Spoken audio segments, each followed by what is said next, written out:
আসসালামু আলাইকুম। বার্তা নির্যাসে সবাইকে স্বাগতম। নিজেই বাসের টিকিট কেটে পঞ্চগড়ে গেছেন সেই খতিব। গাজীপুরের টঙ্গী থেকে নিখোঁজ খতিব ও পেশাদার ইমাম মোহাম্মদ মুহিবুল্লাহ মিয়াজিকে অপহরণ করা হয়েছে এমন খবরকে মিথ্যা বলে জানিয়েছে পুলিশ। মঙ্গলবার ২৮ অক্টোবর গাজীপুর মেট্রোপলিটন পুলিশের কার্যালয়ে আয়োজিত সংবাদ সম্মেলনে এই তথ্য জানান জেএমপি অতিরিক্ত পুলিশ কমিশনার মোহাম্মদ তাহেরুল হক চৌহান। তিনি জানান, ইমাম মুহিবুল্লাহ অপহরণের পেছনে ইসকন জড়িত থাকার অভিযোগ করা হয়েছিল। তবে পুলিশের তদন্তে উঠে এসেছে তিনি নিজে শ্যামলী পরিবহনের বাসের টিকিট কেটে পঞ্চগড়ে গেছেন। তথ্য প্রযুক্তির সহায়তায় চাঞ্চল্য করে এই মামলার রহস্য উদ্ঘাটন করা হয়েছে। এই ঘটনায় মুহিবুল্লাহ বাসের সহযাত্রী এবং বাসের সুপারভাইজার ও পুলিশের হেফাজতে আছেন। ইতিমধ্যে ইমাম মুহিবুল্লাহ পুলিশের কাছে প্রকৃত ঘটনা স্বীকার করেছেন।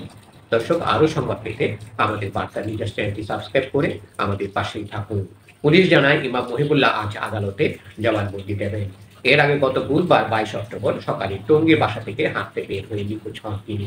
পরদিন বৃহস্পতিবার ২৩ অক্টোবর সকাল ৬:৩০টার দিকে পঞ্চগড় সদর ইউনিয়নের সীতাগ্রাম হেলিপ্যাড এলাকায় পঞ্চগড় বাংলাবান্ধা মহাসড়কের পাশে শিকলবাঁধা অবস্থায় তাকে উদ্ধার করা হয়।